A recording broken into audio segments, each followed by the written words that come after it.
Good evening, everyone. Welcome to the channel. Before I begin, here are my disclaimers. Today I am going to give you an update about BROOKDALE Senior Living Inc. Quarterly Report. BROOKDALE Senior Living Inc. offers a wide range of businesses and services catering to the senior living community in the United States.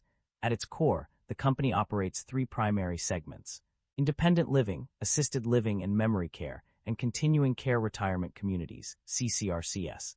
The independent living segment provides housing for middle to upper-income seniors, offering independent and assisted living units within a single community. This segment is designed to cater to seniors who value their independence but may require some assistance with daily activities. In contrast, the assisted living and memory care segment offers 24-hour assistance with daily living activities in freestanding communities. These communities are specifically designed for residents with Alzheimer's and other dementias, providing memory care services tailored to their needs. The CCRC segment is perhaps the most comprehensive of BROOKDALE's offerings, providing a range of living arrangements, including independent and assisted living, memory care, and skilled nursing. This segment caters to seniors with varying levels of physical ability and healthcare needs, offering a continuum of care that accommodates their evolving requirements. In addition to its operational segments, BROOKDALE also manages communities on behalf of others, further expanding its reach and influence in the senior living industry. With its headquarters in Brentwood, Tennessee, BROOKDALE has established itself as a leading provider of senior living services across the United States. BROOKDALE Senior Living Inc. maintains a market capitalization of $3 billion, broadly in line with the industry peer group. BROOKDALE Senior Living Inc. trades at a lower price-to-book ratio of -55.47 times relative within the industry. While the stock does not screen as absolutely cheap, mixed valuation signals relative to industry peers prevent a definitive conclusion. With the broader industry trading at lower valuation levels, this may reflect transitional pricing dynamics rather than clear mispricing, warranting further analysis of earnings quality, growth sustainability, and balance sheet strength. The company exhibits a very high leverage profile, with liabilities accounting for 101% of total assets. This elevated debt level warrants heightened caution, as it may limit the company's financial flexibility and increase risk during economic stress. We have to further examine the industry and the nature of the business to determine if they justify the current valuation. Liabilities have grown faster than assets and equity, which is somewhat concerning. However, asset growth remains positive, suggesting management may be temporarily leveraging liabilities to fund expansion. The share count has increased over the past 5 years, while revenue has continued to grow. This suggests the business may rely on shareholder dilution to fund expansion. Investors should closely monitor whether growth can eventually be sustained without dilution. The income statement shows that the company have been growing its revenue annually, and the operating income have been increasing. This shows that the business model works and the business is expanding. The primary drivers of revenue growth or decline are multifaceted, reflecting both positive and negative trends in the company's financial performance. Revenue growth is primarily driven by an increase in management fees, which rose by a significant 105.1%. Additionally, reimbursed costs incurred on behalf of managed communities also contributed to revenue growth, increasing by 9.6%. The sale of 7 communities resulted in a net gain of $4,034,000, further boosting revenue. Furthermore, private pay revenue increased from 93.9% to 94.4%, and same community RevPAR saw a 3.9% increase due to higher occupancy and average revenue per occupied room. On the other hand, revenue decline is attributed to several factors.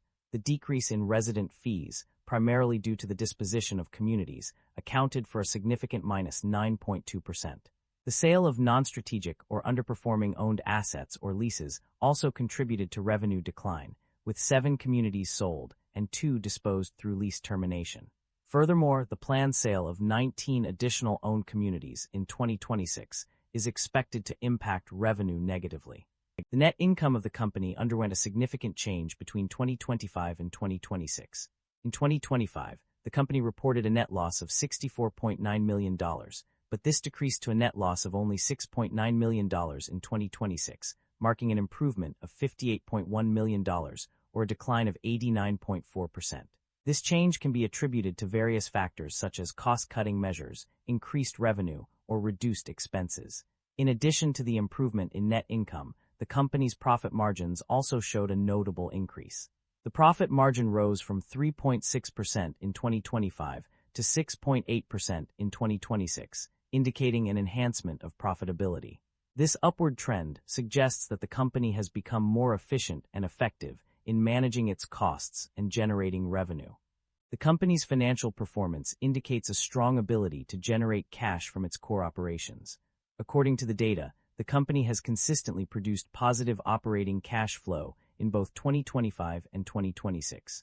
In fact, the net cash provided by operating activities increased from $23,402 in 2025 to $20,887 in 2026, demonstrating a stable and improving trend. This positive operating cash flow is a significant indicator of the company's financial health, as it suggests that the business is generating sufficient cash to cover its expenses and invest in growth initiatives. The fact that this trend has been consistent over 2 years further reinforces the company's ability to manage its finances effectively. Overall, the data suggests that the company is well positioned to continue generating positive operating cash flow in the future. The company's debt level has undergone significant fluctuations over the past year. While the current portion of long-term debt increased by $5,124, the total liabilities actually decreased from $5,995,620 in 2025 to $5,952,383 in 2026. This suggests that the overall debt burden on the company may have been reduced despite the increase in certain components. However, a closer look at the data reveals some inconsistencies. The long-term debt, less current portion, increased by $9,364, which could indicate an increase in the company's long-term obligations. Furthermore, the outstanding mortgage notes payable remained unchanged at approximately $3.9 billion as of both March 31, 2026 and December 31, 2025. In terms of interest expenses, there is a clear decrease from 2025 to 2026. The interest expense decreased by $1,946,000, 3.67%, and by $5,479,000, 8.4%, indicating that the company has managed to reduce its interest payments over the past year. This reduction in interest expenses may be attributed to various factors such as refinancing or changes in debt composition. Overall, while there are some discrepancies in the data, it appears that the company's debt level and interest expenses have undergone significant changes over the past year. The decrease in total liabilities and interest expenses suggests that the company has made efforts to manage its debt burden and reduce its financial obligations. The performance of various segments within the company has been analyzed, revealing both positive and negative trends.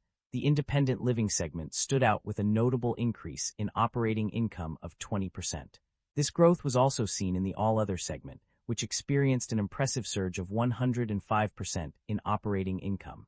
In contrast, the assisted living and memory care segment maintained relatively stable operating income.